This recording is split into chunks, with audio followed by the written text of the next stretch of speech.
सत्संग जब पूरा हुआ तो नारद जी ने भगवान नारायण जी को प्रणाम करके पूछा कि प्रभु, मैंने सब जगह आपको ढूंढा पर आप कहीं नहीं मिले, और आप मिले तो सत्संग में मिले, आप मिले तो कीर्तन में मिले। ऐसी क्या महिमा है सत्संग की, ऐसी क्या महिमा है कीर्तन की कि आप वैकुंठ का भी परित्याग कर देते हैं और सत्संग श्रवण करने के लिए पधारते हैं। शास्त्र के वचन है, ध्यान से सुनिएगा। तब भगवान नारायण नारद जी से कहते, ना हम बसामि वैकुंठे। नारद, कीर्तन अगर होता है कहीं, मेरे नाम का गुणगान होता है, भक्त जब भावपूर्वक हृदय से जब तल्लीन होकर के मेरे नाम का कीर्तन करता है, तो मैं तो वैकुंठ को भी छोड़ देता हूं उसके लिए। ये भगवान के वचन है, लेकिन भगवान की अनुभूति किए हुए संत कबीरदास जी भी यही कहते हैं। संत कबीरदास जी भी कहते हैं कि राम बुलावा भेजिया वाचत कबीरा रोए, क्या करूं तेरी वैकुंठ को जहां साध संगत नहीं होए। माने जहां साधुओं की संगत नहीं है तो वो नरक का द्वार है। वो जगह कहीं भी हो, कैसी भी हो, वो जगह रहने योग्य नहीं। और जहां साधु की संगति है, जहां संतों की संगत है, क्योंकि जहां संतों की संगत होगी वहीं तो भक्ति की चर्चा होगी, वहीं तो प्रभु की चर्चा होगी, वहीं तो हरि की कथा होगी। और जहां हरि की कथा होगी, हरि तो वहीं मिलेंगे ना। संसार की चर्चा करने से जगत की व्यथा बढ़ती है और हरि की कथा सुनने से जगत की व्यथा मिटती है। इसलिए कथा तो हरि कथा, बाकी सब व्यथा ही व्यथा है।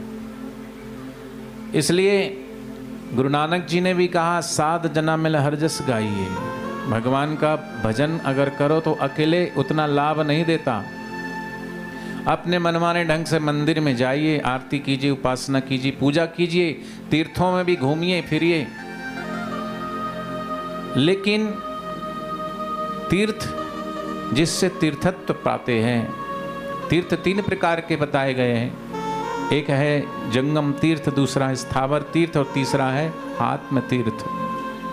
स्थावर तीर्थ धरती पर चाहे गंगा, जमुना, सरस्वती, कावेरी, गोदावरी, क्षिप्रा, गोमती, जितनी भी नदियाँ, जितने सागर है, बद्रीनाथ, केदारनाथ, गंगोत्री, यमुनोत्री, हरिद्वार, मथुरा, अवंतिका, उज्जैन, जितने भी तीर्थ है, संत प्रीतम दास जी ने कहा 68 तीर्थ है, गिने होंगे उन्होंने, मान लो 68 तीर्थ। पर कोई भी भक्त 68 तीर्थ में एक साथ स्नान नहीं कर सकता, 68 तीर्थ में जाके यात्रा नहीं कर सकता। लेकिन एकमात्र गुरु का द्वार ऐसा द्वार है जहाँ 68 तीर्थ वास करते हैं। 68 तीर्थ संतो न चरणे, गंगा यमुना रेवा, आनंद मंगल करूं आरती, हरिगुण संतन सेवा। एकमात्र सदगुरु का द्वार होता है जहाँ पर ये सारे तीर्थ एक साथ तीर्थत्व को प्रदान करने वाली वो जगह है, वो गुरु का द्वार है। सिखों ने अपने तीर्थ का नाम, अपनी उपासना स्थल का नाम ही उन्होंने अलग अलग नहीं रखा, सिर्फ गुरुद्वारा रखा। गुरुद्वारा माने गुरु का द्वार। द्वार में ही दीवार होती है, हाँ?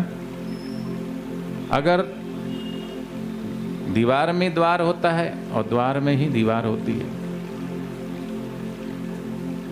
तो परमात्मा के द्वार में अगर दीवार खड़ी हो जाए तो परमात्मा में प्रवेश मिलना मुश्किल है। कौन सी दीवार? अहंकार की दीवार। भगवान की भक्ति में, भजन में, बढ़ते हुए सेवा में, सुमरन में, साधना में, क्योंकि भगवान सब कुछ सह लेते, अहंकार नहीं। अहंकार की अगर दीवार खड़ी हो जाए तो ये द्वार बंद हो सकता है। इसलिए द्वार वो गुरु का द्वार, और गुरु के द्वार से ही प्रभु तक पहुंचा जा सकता है। और कोई भगवान तक पहुंचने का कोई द्वार है ही नहीं, बना ही नहीं, भगवान ने बनाया ही नहीं। इसलिए उद्धव मोहे संत सदा अति प्यारे, मुझे संत अति प्रिय है। क्यों प्रिय है? भगवान को संत ही क्यों प्रिय है? क्योंकि संतों ने भगवान से बड़ा किसी को समझा नहीं, भगवान से बड़ा किसी को माना नहीं, और वैसे भी है नहीं, भगवान से बड़ा तो कोई है ही नहीं। जो बड़े में बड़ा परमात्मा है, उस परमात्मा को पाने में ही अपना सर्वस्व लगा दिया। सर्वस्व को पाने में ही सब कुछ अपने आप को उनके हाथों में सौंप दिया। इसलिए भगवान को संत अति प्रिय है, क्योंकि संत ही भगवंत से मिलाते हैं। संत नहीं है जीवन में तो भगवंत का दर्शन बड़ा मुश्किल हो जाएगा। भगवान तो अभी भी मौजूद है, पर कहाँ ये आंखें देख पा रही है, कहाँ उनका दर्शन हो पा रहा है।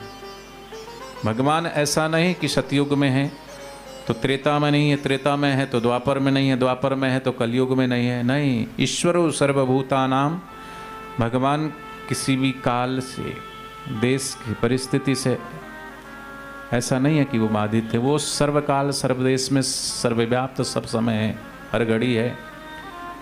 पर उस सर्वव्याप्त परमात्मा को देखने की हमारी आंखें नहीं है। इसलिए वो दृष्टि अगर प्राप्त होती है तो वो सद्गुरु से ही होती है। ऐसा नहीं कि सतयुग में भगवान नहीं थे तो क्या भगवान सतयुग में थे तो सभी को दर्शन हुए क्या? सभी ने भगवान को पहचाना क्या? हिरण्यकश्यप तो बोलता था मैं ही भगवान हूँ, हैं, मैं ही भगवान हूँ, कोई नारायण भगवान नहीं है। लेकिन जिसने भी ऐसा भगवान को चैलेंज किया, भगवान ने उसको अच्छे से मजा चखाया। त्रेता में भी भगवान थे, द्वापर में भी है, अभी भी हैं, पर उस भगवान का दर्शन होता है तो संतों की कृपा से।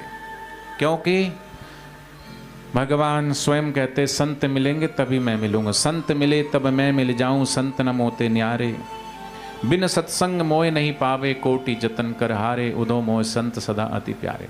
और एक बात बताऊं मैं आपको, कई बार हम सत्संग में जाते हैं ना, थोड़ी देर तो सत्संग बड़े ध्यान से सुनते हैं।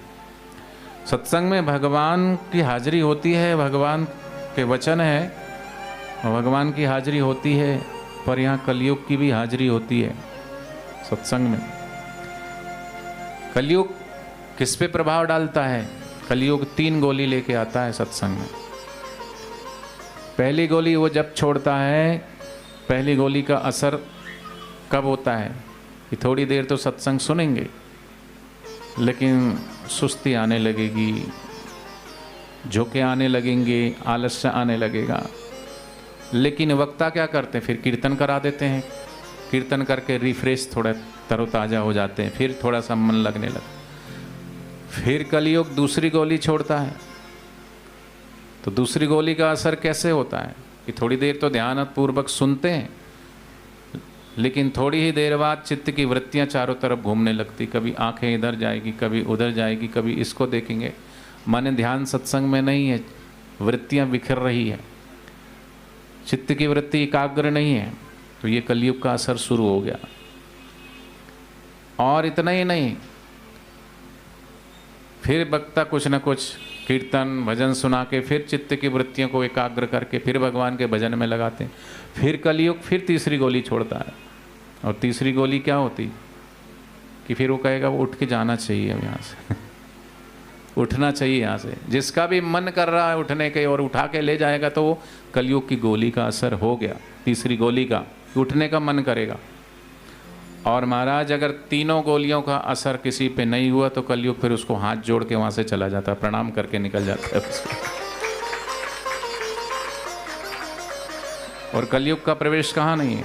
जिसके हृदय में भगवान का प्रवेश है वहाँ कलयुग थोड़ी आ सकता है।